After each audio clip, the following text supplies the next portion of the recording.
आज मैं आपको बुधवार के व्रत की कहानी सुनाने जा रही हूँ।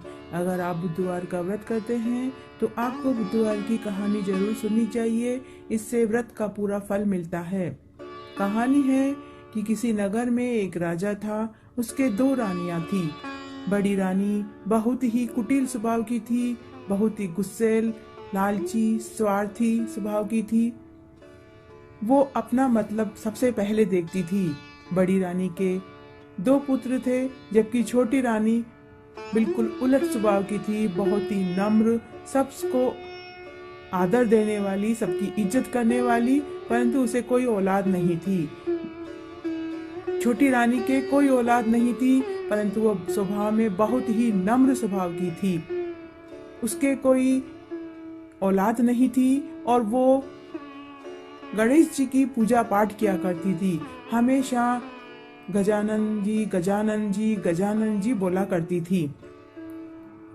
बड़ी रानी राजा को किसी न किसी कारण के लिए वो अपने पास ही रोक लेती थी। छोटी रानी के पास वो जाने नहीं देती थी।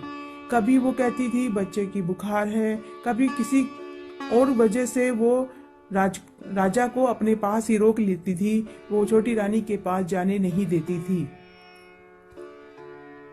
एक बार की बात है कि राजा अपने नगर से दूसरे शहर में जा रहे थे, तो उन्होंने बड़ी रानी से पूछा कि उन्हें दूसरे शहर से कुछ सामान मंगवाना है।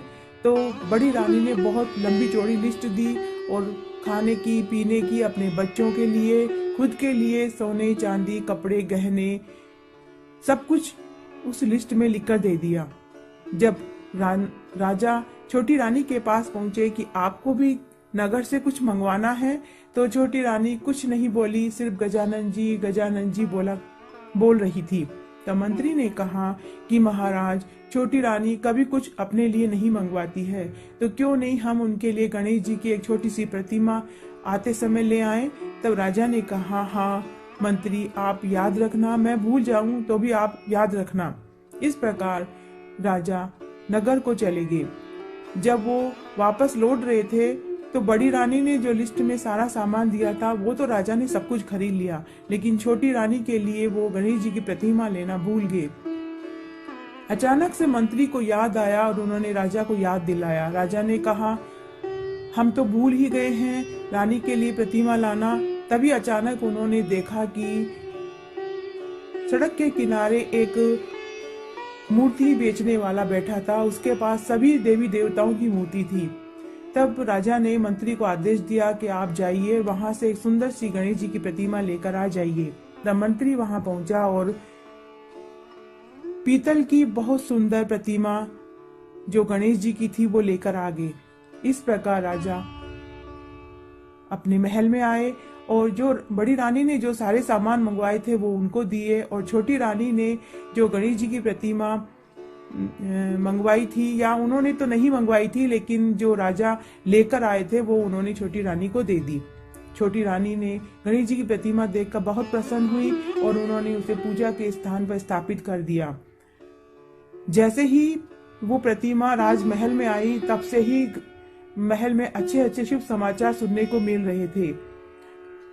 राजा के राज्य में एक पड़ोसी राज्य जो आक्रमण कर रहा था, कई वर्षों से राजा के जो सेना थे उस पड़ोसी राज्य से लड़ाई लड़ रहे थे, और अचानक से गणेश जी का आगमन होने और स्थापित करने से वहां से शुभ समाचार मिला कि राजा की जो सेना थी वो जीत गई है। पड़ोसी राज्य के जो राजा जो आक्रमण कर रहे थे वो हार गए हैं। सबसे पहले तो ये एक शुभ समाचार मिला।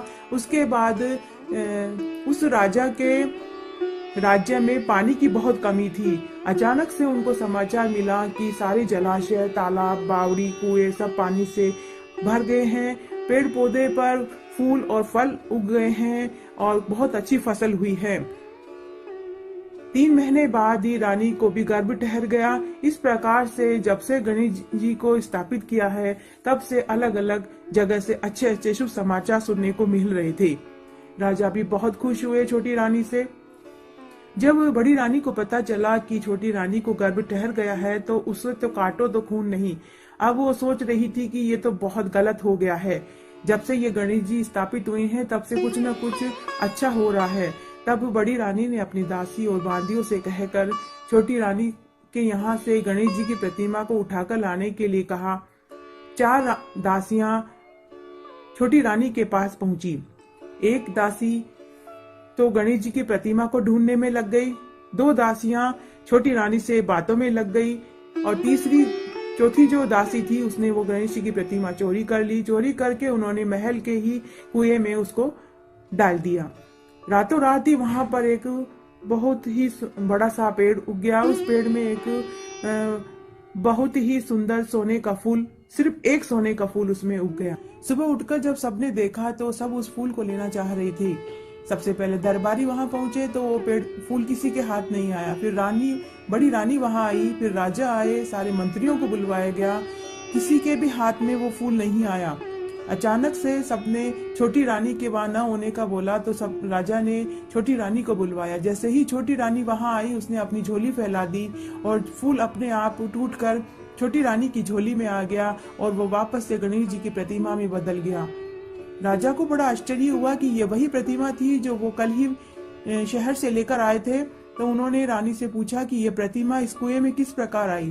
तो छोटी रानी ने अनभिज्ञता जताई, बोला कि मुझे कुछ नहीं मालूम कि ये गजानन जी की प्रतिमा इस कुएं के अंदर कैसी आई। तब जो वो प्रतिमा थी गजानन जी की वो एक गणेश जी के रूप में प्रकट हो गई और साक्षात गणेश जी के रूप में प्रकट होकर उन्होंने कहा कि जिसने भी ये कार्य किया है या तो वह स्वयं बता दे, अन्यथा फिर हम बता देंगे।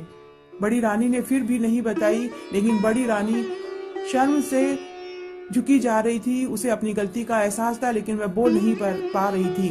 तब गणेश जी की कृपा से कुएं के पानी के अंदर वो सब कुछ दृश्य राजा को, दरबारी मंत्रियों को वो दिखाया गया जो बड़ी रानी ने की थी। बड़ी रानी ने किस प्रकार अपनी दासी बांदियों को भेजकर छोटी रानी के कमरे में भेजा, वहां से कैसे प्रतिमा चुराई, प्रतिमा चुरा कर किस प्रकार इस कुएं के अंदर फेंका गया, वो सारा कुछ उसमें दिखाया गया। तब राजा को वो सारा आभास हुआ। राजा ने बड़ी रानी को दंड दिया और बड़ी रानी और उन सभी दासियों को उस नगर के बाहर एक जो पुराना किला था वहां पर रहने का आदेश दिया और उस प्रकार गणेश जी भगवान अंतर्धान हो गए। सबने गणेश जी भगवान को हाथ जोड़कर नमस्कार किया और राजा ने अपने ही महल के अंदर एक बहुत सुंदर गजानन जी का मंदिर बनवाया और उसके अंदर उस प्रतिमा को स्थापित किया और पूरे नगर में ये ढिंडोरा पिटवा दिया गया कि सभी बुधवार का व्रत करेंगे, कहानी सुनेंगे और इस प्रकार से सब बुधवार का व्रत करने लगे। और राजा ने छोटी रानी को अपने महल में पूरे मान सम्मान के साथ, आदर के साथ रखा और छोटी रानी को 9 महीने के बाद एक सुंदर पुत्र को जन्म हुआ। और इस प्रकार से बुधवार का व्रत जो छोटी रानी करती थी उसका उसे वो पूरा फल मिला। इस प्रकार आप भी अगर बुधवार का व्रत करते हैं तो बुधवार की कहानी जरूर सुननी चाहिए। ये जो मैंने वीडियो बनाया है अगर आपको पसंद आता है तो प्लीज मेरा वीडियो लाइक करें, चैनल सब्सक्राइब करें